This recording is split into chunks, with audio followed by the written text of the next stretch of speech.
Ward స్థాయి వరకు కూడా కొత్తగా నియమించి పార్టీని బలోపేతం చేయాలని చెప్పేసి మన అధ్యక్షుడు జగన్మోహన్ రెడ్డి గారు కూడా నిర్ణయించి దాంట్లో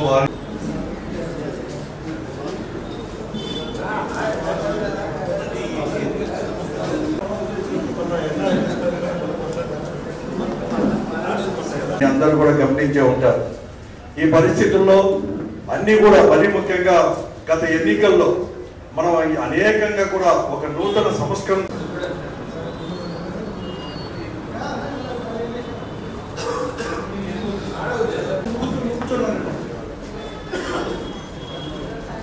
కార్యవర్గ సభ్యులుగా దయచేసి ఏమనుకుంటారు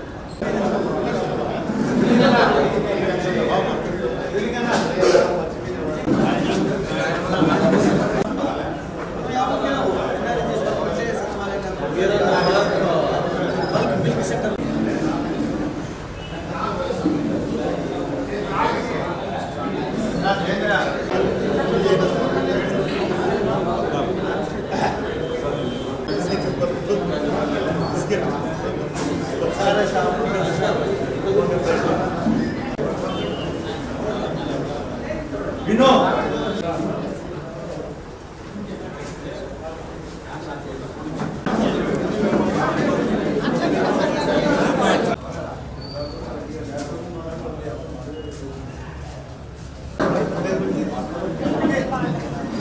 గ్యాప్ సంబంధించిన కొత్తగా వేసిన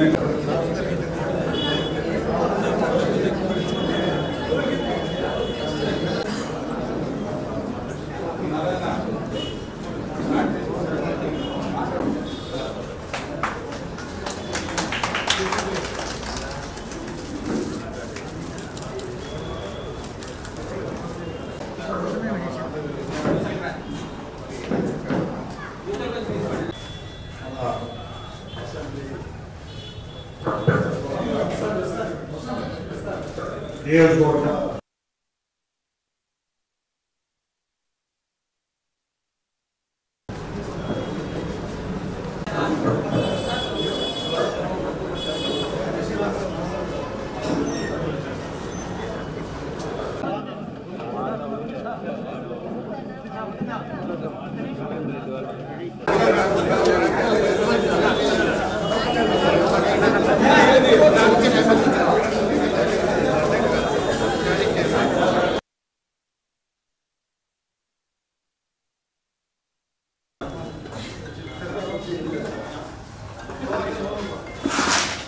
దయచేసి వీడియోలన్నీ కిందికి పోండి. దయచేసి నేను 5 నిమిషాలు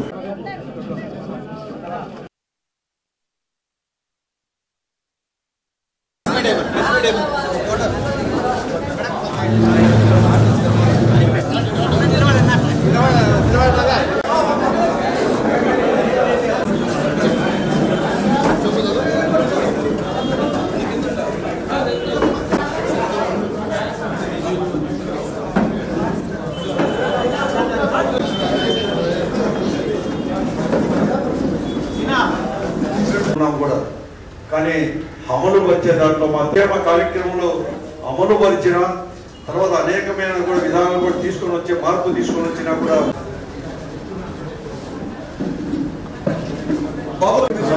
కలిసి ఈ కార్యక్రమానికి ఇచ్చేశారు. అనుబంధ సంఘాలు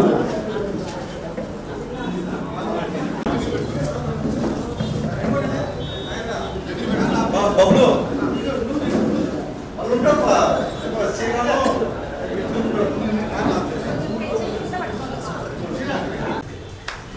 మీకు అందరికీ కూడా తెలుసు కూడా ఈరోజు ఈ కార్యక్రమం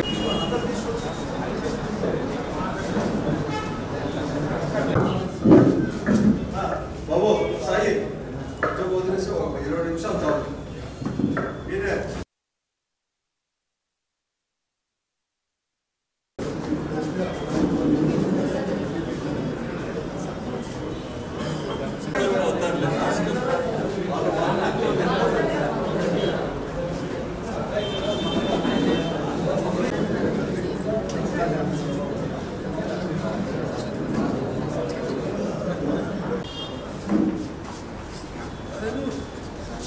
ఏమనుకోదు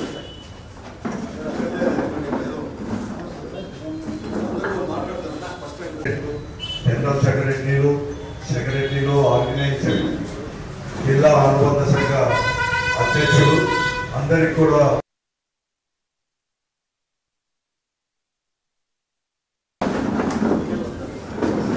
బాబు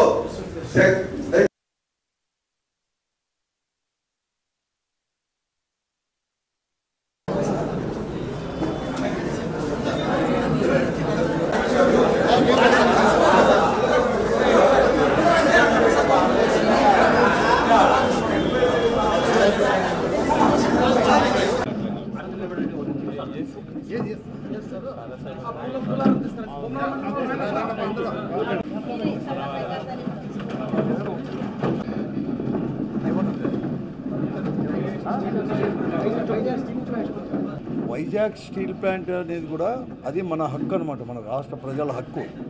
ఆ రోజు పోరాటం ద్వారానే విశాఖపట్నంలో కూడా స్టీల్ ప్లాంట్ కూడా స్థాపించుకోండి. కూడా చాలా పోరాటాలు చేశారు, ఎంతోమంది త్యాగం కూడా చేశారు. కానీ అటువంటి స్టీల్ ప్లాంట్ని 2014లో ఈ రాష్ట్రంలో ఇప్పుడుండే కూటమి ప్రభుత్వం ఏర్పడినప్పుడు, అలాగే పైనుండే బీజేపీ పార్టీ నాయకత్వంలో ఉండే కేంద్ర ప్రభుత్వం ఎన్నికలు తెచ్చి ప్రైవేటైజేషన్ పోవాలంటే ఆ రోజున ప్రభుత్వం వైఫల్యం చెంది దాన్ని ముందుకు పోతూ ఉంటే 2019లో జగన్మోహన్ రెడ్డి గారి నాయకత్వంలో ఇక్కడ ప్రభుత్వం ఏర్పడిన తర్వాత మన పార్టీ అంటే వైఎస్ఆర్ కాంగ్రెస్ పార్టీ పార్లమెంట్ సభ్యులు అటు పార్లమెంటులో కానీ కేంద్ర ప్రభుత్వంతో అలాగే రాష్ట్ర ప్రభుత్వం కూడా ముఖ్యంగా జగన్మోహన్ రెడ్డి గారు మేమంతా కూడా పోరాటాలు చేసి అనేక రకం కూడా అసెంబ్లీలో ఒక తీర్మానం కూడా చేసి దానికి వెంటనే కూడా మేము ఒప్పుకోమని చెప్పి తీర్మానం చేసి అనేక పోరాటాలు చేసిన దానివల్లనే ఈరోజు కేంద్ర ప్రభుత్వము కూడా తల ఒగ్గి ఈరోజు వెంటనే కూడా మేము ఇక్కడ 11,000 కోట్లకు పైబడి కూడా వెంటనే కూడా విడుదల చేయాలని చెప్పేసి దాన్ని కూడా తీర్మానం చేసింది. అయినా మేమందరూ కూడా ఒకటే చెప్తున్నాం, ఈరోజు రాష్ట్ర ప్రభుత్వం ఇక్కడ కూటమి ప్రభుత్వం ఉండేది ఏదో వారి గొప్ప అని చెప్తున్నారు కానీ ఆ రోజే చెప్పించలేకపోయింది. అంతేకాదు ఈరోజు నిన్ననే ముఖ్యమంత్రి గారు ఒక మాట చెప్పారు. మా తర్వాత కేంద్రంలో ఉండే మంత్రి తెలుగుదేశం పార్టీకి సంబంధించిన వారు మంత్రి చంద్రశేఖర్ గారు కూడా మాట్లాడుతూ ఒక మాట మేము కూడా అనుకోలేదు ఇంత త్వరలోనే ఇప్పుడే చెప్తారు అని అంటే అక్కడ అంటే ఈ ప్రభుత్వం అంటే ఇప్పుడు ప్రస్తుతం ఉన్న ప్రభుత్వం కానీ ప్రస్తుతం ఈ రాష్ట్రంలో కూటమి ప్రభుత్వం అనేది వారి యొక్క రోల్ అనేది కూడా ఏం లేదు. గతంలో అనేక పోరాటాలు చేసిన దానివల్ల ఈరోజు సెంట్రల్ గవర్నమెంట్ కూడా తల ఒగ్గింది. అయినా కూడా ఇంతటితో మా పార్టీ అనేది కూడా ఎక్కడ కానీ సాటిస్ఫాక్షన్ కానీ నమ్మకం లేదు. ఈరోజు ఇంకా కూడా ప్రైవేటైజేషన్ కత్తి అనేది ఇంకా ఇప్పటికి కూడా విశాఖపట్నం స్టీల్ ప్లాంట్ పైన ఇంకా వేలాడుతూనే ఉంది అనేది మేమంతా కూడా భావిస్తూ ఉన్నాము. ఎందుకంటే క్యాప్టివ్ మైన్స్ అనేది ఇంతవరకు అనేది కూడా ఇవ్వలేదు.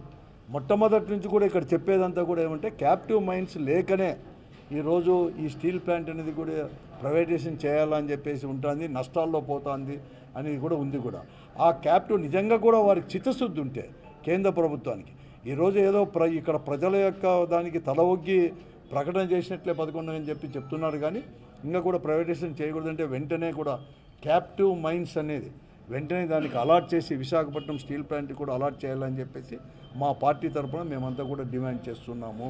అంతేకాదు దానికోసం కూడా మేము అందరూ కూడా వైఎస్ఆర్ కాంగ్రెస్ పార్టీ ఈ రాష్ట్రంలో దాని క్యాప్టివ్ మైన్స్ వెంటనే కూడా అలాట్ చేయాలా అని చెప్పేసి పెద్ద ఎత్తున కూడా పోరాటం చేయడానికి కూడా వైఎస్ఆర్ కాంగ్రెస్ సిద్ధంగా